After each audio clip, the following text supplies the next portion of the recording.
2019 meeting of the Public Safety Committee, and ask Shelley to provide roll call, please. Chairman Pubilc. Here. Alderman Kramer. Present. Alderman Lockmiller. Here.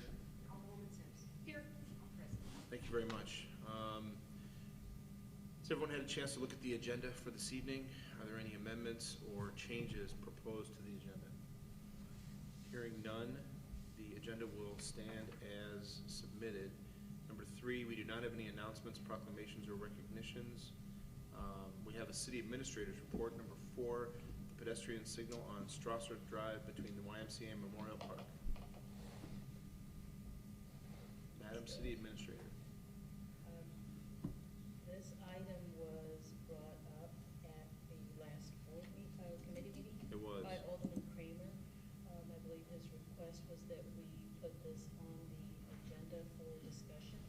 And I had reported that this was something we were looking to fund in the fiscal year 2020 budget, but in talking to the city's Public Works Director, Dan Humersheimer, he indicated that he had some savings that would allow us to be able to put this sign in this current year. So we took that to Ways and Means Committee at their October meeting. They approved using the savings to make the purchase, and I believe it will be installed before the end of the year.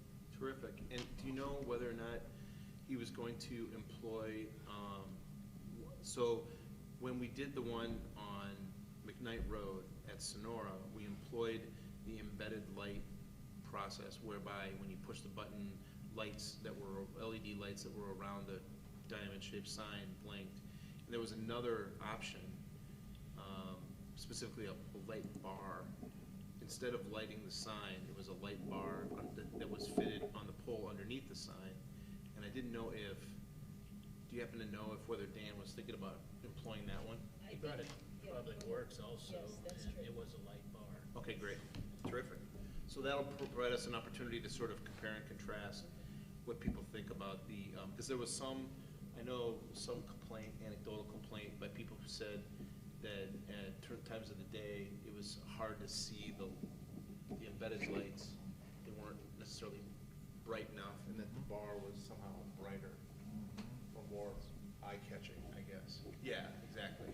So he took that to heart, the feedback he received. Great. So that's the plan. And we were also asked at, I think it may have been Ways and Means, to Yep. find out if the Y would contribute to the cost. Oh, great. So we did ask and they declined. Oh, very good. I said thanks for asking. So we'll fix that now. Very good. That was a great story until the very last sentence. I love that. All right. Is that everything? Did That's you want to? it. Did you want any questions? Yeah, if I could. Yes, Mr. please. Chairman. Yep. One of the reasons why I wanted to raise this topic was, in the past, I think the committee had shared some dialogue about the striping and the marking of the actual crossings, not only at this location, but a little bit further towards the intersection past the bridge. There are 2 crosswalks, one that goes parallel to the street and one that goes perpendicular to the street across the actual Strasser Drive. And my question is,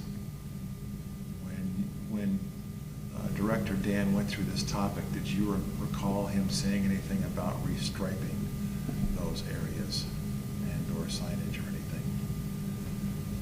Because they are, in the morning, Mr. Chairman, you may not go this way, but that is a popular route for those folks heading to the Early Childhood Learning Center who are parents with their strollers. And the actual crosswalk area there is a little confusing for those who don't use it on a regular basis, and even more so because the markings aren't readily, they aren't very clear.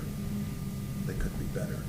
Okay. So my hope is that. We are restriping in that entire area. We Okay. started that last week. Okay. So I expect maybe within another week or 2, you'll see a noticeable difference. That would be awesome. Thank you very much. Okay, thank you. Any other questions? Thank you. Cole. We have reports from committee chair and alderman. The chairman has no report. Alderman Kramer. No report. Alderman Lockmiller. No report. Alderwoman Sims. Your report. Thank you. Department reports, we have Eric here with the Parks Department. Hello. Hello. And provide us your report.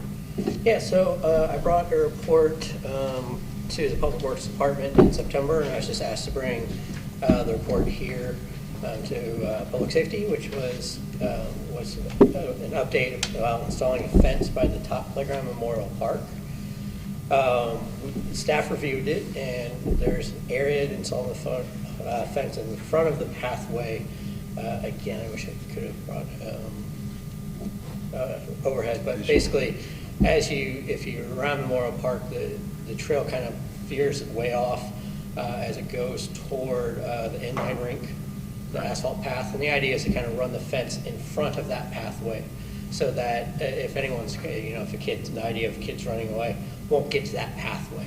So it kind of stopped in front of that pathway all the way to the tree line, and then circles back to the playground.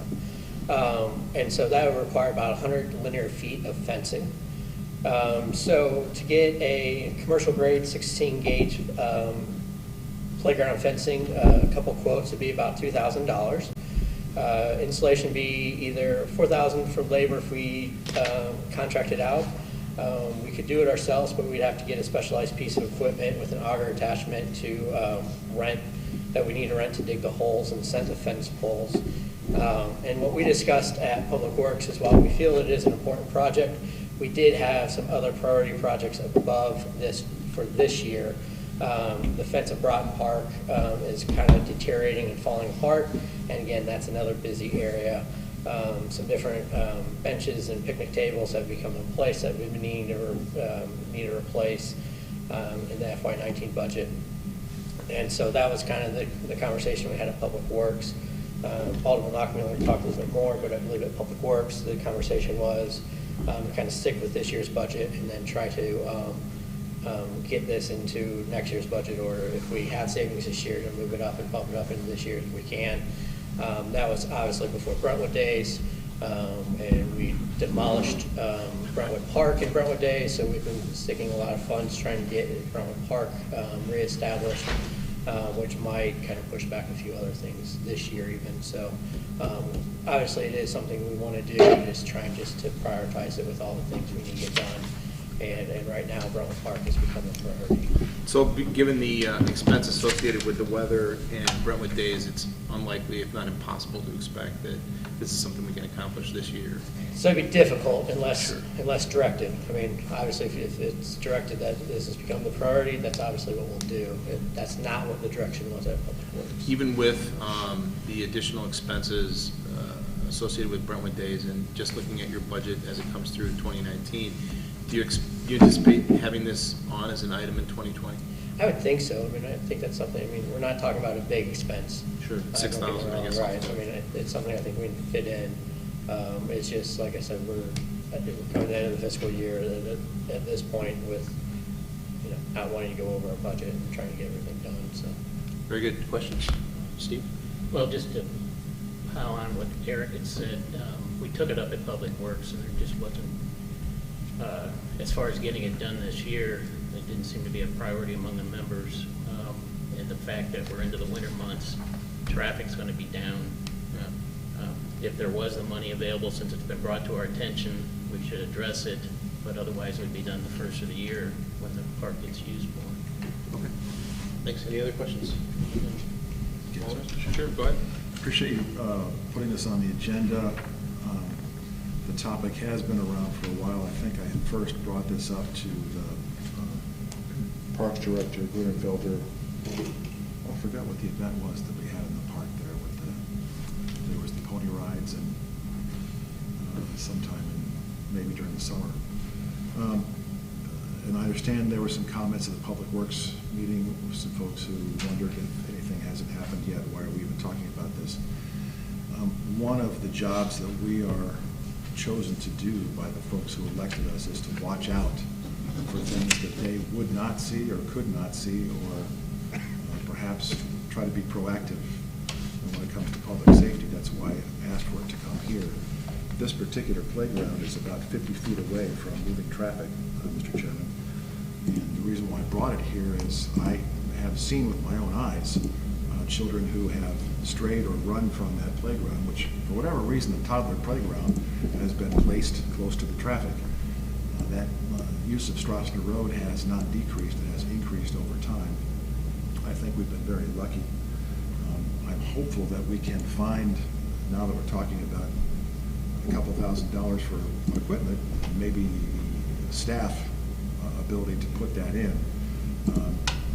Again, this has been talked about for a while, it's just not coming to the October meeting, but the number was in September, and I believe Eric and I talked about this over the summer. And the question, when raised at that time, I think he agreed that it was something important. To be proactive on something like this could save a life. To be proactive on a park bench or on a picnic table, I can't see would save a life. This is something that's really important. A lot of our residents do use that park. A lot of kids do go there. They walk back and forth from the YMCA as well and go back and forth to other parts of the city. And that's the main reason why I wanted to bring it here, was that our committee is charged with looking at things like this. I understand. Are you, in a sense, you're moving toward a motion here. Are you wanting to? You know, I've been put in a strange position here, Mr. Chairman, talking about a topic that now is on the October agenda. And I understand Alderman Lockmiller's position, which is that we're going into the winter time and it is going to be potentially difficult. Although here we sit today, it's around about 70 degrees, and a very nice day. And folks have been using the park recently. So I guess I would make a motion that the city find its way to use staff with $2,000 worth of materials to install a commercial grade fence at Memorial Park at the soonest possible time that budget allows and weather allows, whether that be this year or next. So if the plan currently is to include it in the 2020 budget, I'm not sure that the motion does, the way you worded it, I guess, the motion does anything different. Are you asking that it be done in this calendar year, or? The soonest. If they find the funds available and they find the manpower available, if it can be done sooner, I think we're on borrowed time, to be honest. Okay. That's a very small I expense. mean, I understand your point of view. I just am trying to fit together a motion that the committee can act on. So it's been moved that instead of the plan that's been described by the director of Parks, that we include this expense into the 2020 budget, that we instead put it as a, highest priority? Is that what you're saying? I would place it above the items that are on the memo, for example, but I would place it as an item that if there were savings available this year, and it could be done still this year, my motion is to do it the soonest possible time. Okay. Is there a second to that motion? I'll second. Okay, hearing a second, is there any further discussion on that motion? Hearing no additional discussion, Shelley, would you call for a vote, please? Chairman Bluff, No. Alderman Kramer, Yes. Alderman Lockwood, Yes. Alderwoman Sims. No. I'd recommend, with it being split like this, that we put this to the full board with the rationale explaining what's going on here at the committee and the opinions that have been expressed, if you don't mind. We can do that. Thanks very much, Paul. I appreciate that. Thank you. Anything else? Okay. Thank you very much, and Eric, thank you very much for your report. Police. Yes, sir. Couple things, just kind of general things. Our response time continues to be, honestly, I'm surprised at how quickly our officers are arriving at these calls. It's at 1:16. Just to give you a little frame on that, my old job in the city was a little over 5 minutes. So a 1:15, 1:16 response time from the police is outstanding. Can I just interrupt you for a second? Sure. I just want to say anecdotally, it was a morning 7 days ago that my wife and I walked out, and we walk our dogs in a 2-block walk, and it's typically a 10-minute walk. And upon going out, we had seen somebody that we just wanted to report it because the person was sort of in the wrong place. There was a Brentwood patrol car. Before we got to the second turn of our walk, the guy rode up behind us and responded. So in terms of response time, I think it couldn't have been more than a minute and a half. It was remarkable. So thank you. I want to just briefly touch base on the officer safety program that I've explained to you prior. A lot of it is wrapped around officer-involved role-play training. Major Hawkins and Sergeant Gibson driven this thing, and it's really been successful. They're up to over 28 role-play scenarios. These role-play scenarios are based on real-life scenario situations for our officers that they answer here in Brentwood. And really, it's an opportunity for us to mentor and train them on what could be some certainly dangerous, but also some chaotic events that they get thrown into, trying to train them to make good decisions. So that training's gone really well this year, and we're hoping to get a little bit over 30 done before the end of the year. I want to give you an update briefly on number 1, Barnstable Court, which I think a lot of you are aware of the situation there. The police departments, and Terry, you guys, I don't know what your calls for service are in that court, but ours is over 55 calls for service now, and that's since June 1st. So we are spending an inordinate amount of time at this location. The neighbors are ready to have a coup, and we've exhausted just about everything we can think of in terms of a mental health perspective of that for this woman.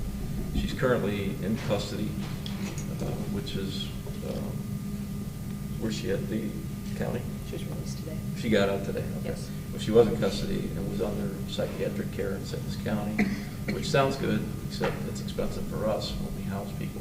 That particular housing is $300 a day. So that's not a feasible option here. So we're working through everything we can to try and get a handle on this. The neighbors are very vocal at this point. Obviously very upset. There's at least 2 of them that have restraining orders against this woman. Yesterday we had a meeting with the judge here in Brentwood, and we're trying to come up with something creative to work on the property itself. So I would imagine, I know Bola has heard multiple times, likely from the citizens in and around the number 1 Barnstable address, but we're working on that. Also of note, just a very point of information, we had a report at the YMCA of a sexual assault. This occurred on the 12th of October. It's a girl that's in custody or care of she's development and mentally disabled, and was allegedly inappropriately touched by one of the care workers at the Y. Doesn't work for the Y, he works for an independent company. So we shared that with Bola. At this point, the state was investigating it. It looks like it's going to come back to us to investigate here in Brentwood, so we're taking a look at that. Alderman Plufke, you asked about this, the Litzinger video that was on Facebook. We saw the video. As we responded to that call, the person that, one of the reports, there were 2 cars that were gone through that evening. This occurred on the 19th of October. In one of the vehicles, someone left a gun. The victim was taken by 3 guys. Not long thereafter, maybe some hours after that, there was a shooting event in St. Louis City using that gun. There were 3 guys taken into custody. Kenneth Moore had warrants issued for a felony assault related to that case. But interestingly enough, there was a juvenile there. He was involved in an incident here in Brentwood at our Home Depot. And we weren't really sure exactly what he was doing, but he and 2 other guys, maybe it's these 2 guys, pretty much strong-armed an older gentleman out of some money at Home Depot. So the Bureau is still working that case, but these car cloudings on Litzinger very likely could be this crew that was involved in that shooting hours afterwards with that gun. So again, these are the kind of people that we're getting in Brentwood. You know, many of you may have seen the story in the SDL today on Channel 4 about Jeff County being pounded by these guys right now. There's some scary video on that. Like, these are all the same crews. They're being successful in Jeff County right now finding guns in cars. So they've gravitated down south recently. So, and that's all I had, sir. Okay, thank you very much. Any questions from the committee? Thank you very much, Chief. Chief Kirk. Yeah, just to kind of chime in on Chief's thoughts on Barnstable. We've only had 4 runs this year up there, but we've had mostly standbys for reported issues that turned out to be nothing, but we did have one legitimate drug overdose up there most recently. So we are certainly not taking the brunt of it like the police department is, but it does tie up our resources and takes that service away from somebody else when they might need it. So that said, in the interest of time conservation, my standard numbers or my normal numbers for my weekly report are all looking right in line. I have nothing unusual. We had 1 structure fire in Clayton last week. Was a working structure fire in a commercial building, and other than that, our EMS numbers are pretty static, and most of our other numbers are down this week. So nothing really significant to report there. I wanted to focus on some of the additional information I put in this report about the ADA project that's currently underway at the firehouse. Horner and Schifrin, myself, Terry Johnson, and Arc Images have been working through this project to satisfy the interior ADA needs of our building. This has nothing to do with the elevator or the parking lot next door. This is simply issues that occur in our building, whether it be related to a kitchen or a bathroom or what have you. So we got final design down to the wire, and Terry Johnson was not actually really happy with the outcome, so we had a bid.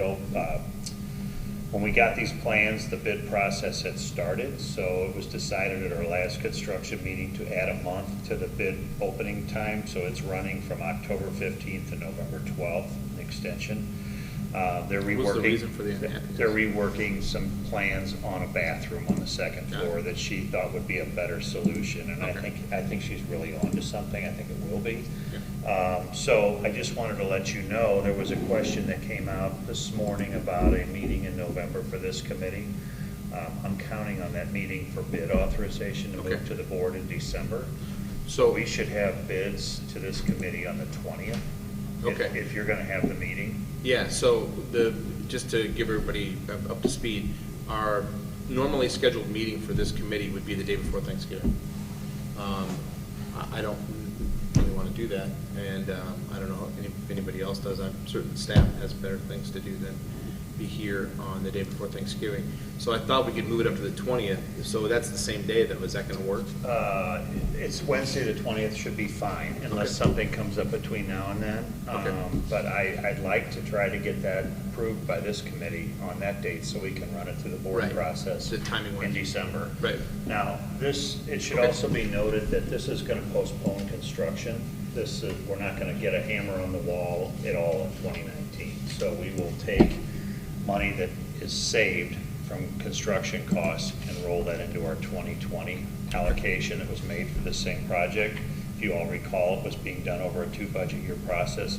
So we will have all the design and engineering costs out of the 19 budget, just no construction. And so that money's already been rolled into the proposed 2020 budget. Very good. So that takes care of that item. I wanted to let you all know that we are in the process of trying to replace a recent retiree that was approved to retire at the pension board meeting earlier this month.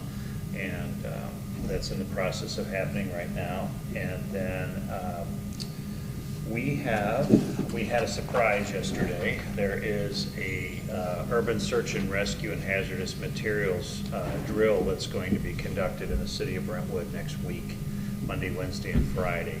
Brentwood Fire Department has strictly offered a location for these events. We're not necessarily participating.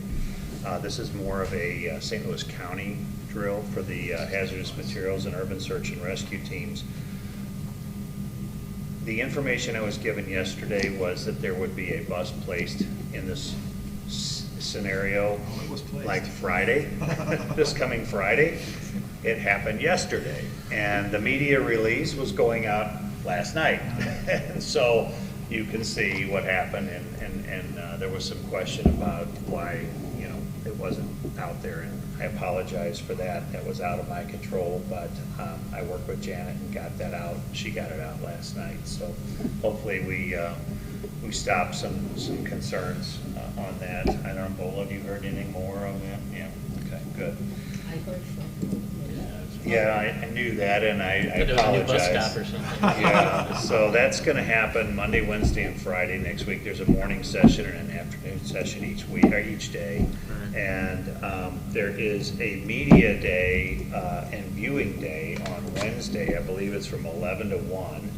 If any of you are interested in going down there and watching this, let me know, and I'll set it up so that I can be there and go down and walk you through that. But I know it's kind of a bad timing during the middle of the day, so but I want you all to know that. And lastly, on my department update, I just wanted to touch on, we've talked about this several times throughout the year at one time or another. Our capital budget process is coming up along with the general budget process, and I just wanted you all to know again that we're going to be submitting requests for replacement of several vehicles. We're looking at an ambulance, 2 command vehicles, and our boat, motor, and trailer. That would also include funding for the ADA project and a small amount of money that I need to set aside in case St. Louis County Emergency Communications Commission brings forth fire station alerting, which is an analog to digital upgrade. And if we don't have some money in the account to do the station interior wiring changes that's going to require, then we won't be able to get that done. They just are going to bring it to the outside of the building, and we have to bring that new signal into the building. So it was off their project list, and it's now back on. So we just have to be prepared for that. So if there's any questions for any of those items? Any questions from Entertain. Steve? Can you give us a hint on what an ambulance is gonna run? And Yes, sir. So let me refer to. So I have put together a vehicle report in the past. I've updated that recently. The ambulance cost includes the vehicle, the stretcher, the power loading device to put the stretcher in the ambulance, and a new heart monitor and defibrillator as a package. And it's $345,000 is our budget number. About the command vehicle. I'm sorry. So we have 1 command vehicle currently in our 5-year capital for this coming year. We also had approximately $60,000 in a building security upgrade, which includes the swipe card access and some cameras. We had recently had our vehicles evaluated for the budget process, and it's recommended that both the staff vehicles come out of frontline service this year. So what I would propose, directly to answer your question, we budgeted $60,000 per vehicle, and I would like to delay the building security project by a year and replace those 2 vehicles in lieu of spending that additional $57,000 on that building project. So that does not include just the vehicle. That's the vehicle, the changeover lights, sirens, all of the equipment inside of it gets upgraded and changed with the different style of vehicle. So it's very hard to swap equipment from one vehicle to another because the vehicle models change and then everything is obsolete. So anyway, anything else? Thanks, Chief. Thank you. Any other questions? No. Thank you very much, Chief. Yes, sir. Next on our agenda is number 7, which is approval of the minutes from September 25th. Everybody have a chance to review those minutes? And does anybody have any changes, redactions? Hearing none, the minutes will stand as approved. Under old business, we have a K-9 program proposal. This was brought up last month, and the committee voted to allow, or to give permission, I guess, to the department to put together a program. So, Yes. Major? Yes, All right. thank you, Mr. Chairman. Yep. I put together a memo, and it should be attached, but basically Yep. it's very, a little bit more explanatory in terms of how we would plan to raise money specifically for the K-9 program. Our law enforcement analysts came up with what I think is a phenomenal idea of establishing a citizen engagement board. And the board would basically be consisting of no more than 3 citizens or business owners here in Brentwood who do have appropriate business and fundraising experience, who would form the board, obviously. They would develop a 501c through which they would receive donations for the development of this program. And our goal is about $75,000 in monetary, vehicle, and equipment, supply, any combination thereof equaling about that much, or however much it takes to get the program up and running. So any donations would go through the 501c and through that board. Theoretically, we'd have a police department liaison to the board to keep them apprised of things that we need, whether it be monetary donations for certain things or physical donations for the program. And we'd like to, starting November 1st, open up advertising for the receiving applications for that board through Facebook and the website and whatnot, asking citizens to put in applications to see if they'd like to be a part of the board and help us raise funds for the program. Okay. So I'm familiar with the 501c3 corporation, but that's a private for philanthropic purposes. Is that the kind of corporation you're talking about? Or, Yes. Okay, all right. How would that be? There would be funds needed to set that up, I would imagine. Great question. I don't know what the cost is for setting up. Yeah. I think it's minimal, honestly. It's, okay, I've got some familiarity with it, not in my professional life, but working with parades and things like that. We've set them up a number of times. There is some cost involved in setting them up. I just was curious if, right. Okay, so are you looking for approval from the committee to this program as it's right now, or are you, you've gotten approval to develop a program? This was mainly just to let you guys know what we were Very thinking good. of. I understand. Okay. Are there any questions from the committee at this point? Nope. Steve? Are you gonna speak on the labor issue, the fair labor standards? Oh, yeah, underfunding. Oh, that's right, yeah. Yeah, I did throw that in there. Fair Labor Standards Act says that an on-call employee, which a K-9 officer would be considered, is entitled to some kind of compensation. And for our purposes, that would equal 3 hours of comp time per week for care and training of the dog. So the dog goes home, this is compensation for care of the dog when it's not on duty? Correct. Mr. Chairman, just from the website, Missouri charges $25 for a 501c application. Right. And That's charged? I don't know what the federal law is. Missouri's is $15 every year. Yeah, and I just didn't know, right, I just didn't know if, You're right here.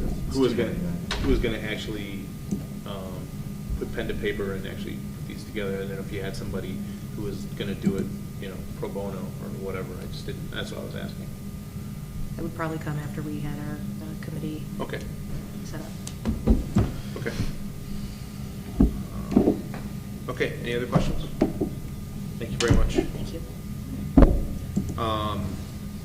We have under new business, the approval of a 4-year service and maintenance contract. Can there be a vote directing them to go forward? Because if they're gonna create an advisory committee and they're gonna set up a GoFund, what's it called? GoFundMe page? That was an idea that was floated. Oh, so you're not doing that anymore? I don't know that that's something that would, quite frankly, have a good look. So I think that we can very much come in to this program without having to set one up. And that would be something that I'd like to bring to the board if we decided to go down that path, or if the Citizen Engagement Board wanted to do that for some reason. I would like to bring that to this board beforehand. Okay, so I think there should be a vote, and then that it should be going to the board, because this is a new program. Okay. The board should finally, have a formal vote. Okay. That's concurrent with. Because we established the boards. with Right, us. I think the board should be, at least weigh in on who selects the members. And I think you kind of talked about, you'll take applications from the general public and then Okay. form that. So I see what you're it will saying. be staffed primarily by the So, police department. can I have a motion to approve the proposal as outlined in the police canine program proposal as in our, to approve the development plan for a Brentwood police canine program. Thank you. Is there a second? Second. Thank you. It's been moved and seconded. Any further discussion? Hearing none, Shelley, could we have a roll call vote, please? Chairman Plummer? Yes. Alderman Kramer? Yes. Alderman Markle? Yes. Alderwoman Simpson? Yes. Motion passes. Thank you. And it'll be sent to the full board for consideration. Okay. Great, thank you. Thank you. Thank Thank you. you. Can I get a point of clarity on that real quick? Do you want us to have the names of the board? Or I do don't you- think so. I just think the okay for the process. In other words, to, The development plan. yeah, to put out, right, to be able to put out to the public, hey, we're developing this board. Its purpose is going to be to develop a canine program. If you're interested, we'd like you to Sure. contact us, that kind of thing. Got it. Thank you.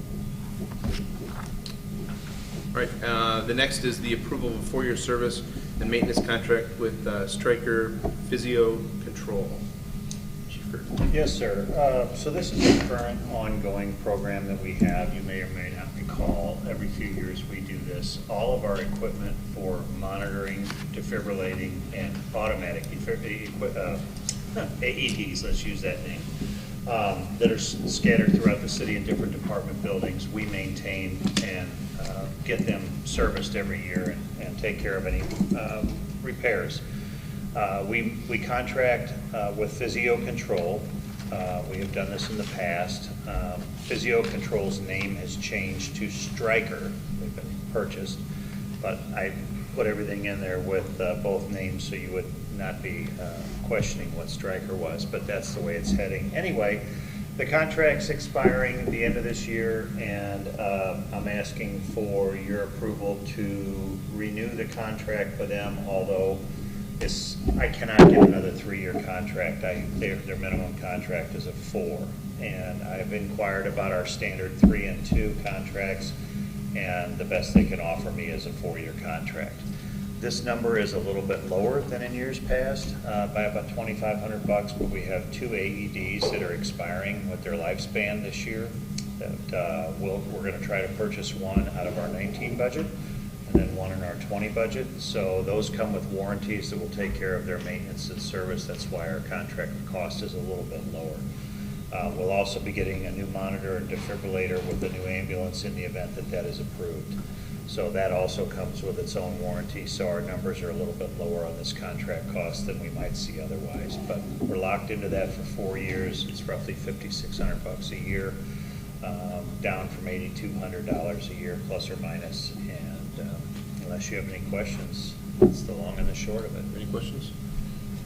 Yes, Steve. Are they one of the few providers of this? They're the only factory authorized service provider. We went through this the last time we talked about this, and I can't get anybody who's factory authorized and certified to work on that equipment in the event that there was a problem. That's the best we can offer in terms of liability protection and reliability for the equipment to work. Good, thanks. I have a motion to renew the Stryker Physio Control maintenance contract in the amount of $22,045.60 for 4 years beginning in 2019 or beginning in 2020? Beginning in 2020. So moved. Thank you. Is there a second? It's been moved and seconded. Is there any further discussion? Shelley, could you have a roll call, please? Chairman Plummer? Yes. Alderman Kramer? Yes. Alderman Markle? Yes. Alderwoman Simpson? Yes. Motion passes. Thank you very much. Thank you all Chief. very much. You bet. Appreciate it. We're now at the point of our meeting tonight for citizen comments. If there's anybody in the audience who wishes to address this board with regard to any public safety issue, you'll be given at least 3 minutes by me. Give us your name and address. I'm Sally Westenberger. I'm at 2626 Bremerton Road. Like I told you Monday night at the board meeting, Rock Hill has changed on their side of Bremerton Road 20 miles an hour. And they're going to start enforcing very soon. There are 2 25 miles per hour on the Brentwood side as you come off of Manchester. They're right there by the church parking lot, and they're fairly close together. Besides, outside of that, there is no speed limit sign beyond that on the Brentwood side. And we also have noticed there is one 20-mile-an-hour stop sign on the Rock Hill side, south of Crawford. And Bola asked me earlier, not only was it was on Channel 2 News, Kirkwood Webster Times, and it was on next door. This is information I'm bringing to you, because if they're them doing that, I don't know what I don't know what you guys are going to do on our side. But I can tell you, when they're parked on both sides of the street, as you're going northbound to southbound, it's like threading the needle, so to speak, to get through there. Okay, so I'm gonna make sure I understand. The border between Rock Hill and Brentwood runs down the middle of Bremerton, Yes, and that runs from Manchester Road, how far north? to Litzinger, All the way to Litzinger. all the way to Litzinger. And so on the Rock Hill side, there is signage now that Says Rock Hill will allow you to drive 25 miles an hour. Nope, 20 miles an 20 hour. miles an hour. And on the Brentwood side, It's 25 miles an hour. okay. And so are you asking the city of Brentwood to reduce our speed limit on that street? Not really. I'm just pointing out this information to There's a you. $5 difference between 5 mile traveling difference. north and traveling south on that street. Yeah. If you're going northbound, you'll be ticketed at past 25. If you're going southbound, it's 20. And it's our understanding that Rock Hill will not have any grace on that. But I do know that a bus one of the school buses coming south on Bremerton Road, they're always speeding. So, no, this is information for you. Okay. You guys can do anything you want to do. Okay. And Taken in that spirit, does anybody have any questions, or Steve? It is kind of confusing. You've got two lanes of this road, one with one speed and one at the other. You go over to Madge that runs right into Bremerton, it's 20 miles an hour. Yes, it's 20. High school's 20 miles an hour, but yet we've got this little one lane that's 25. I mean, I don't see I don't know the regulations for dropping the speed limit, but it would just seem to be consistent for the area if we just dropped it to 20 on our side. So I asked Ann, after Sally brought this up at the board meeting, to research this further and look at other areas of the city where we share a border with another municipality. Sure. To see if existing conditions like this are there, and then we'll bring something back to the committee. Okay. Thank you. Sally, thank you. Do you have anything else? I didn't mean to cut you off. that's okay. I just wanted, like I said, I wanted to bring this information to you. It's, like I said, one side's 25, the other side's 20. I will tell you, they did not change the speed limit on Litzinger, because we control most of that. Okay. All right. Thank you. Any other citizen comments? Hearing none, I would entertain a motion to adjourn. So moved. So moved and seconded. All those in favor say aye. Aye. Any opposed? We stand adjourned. Thank you, everybody.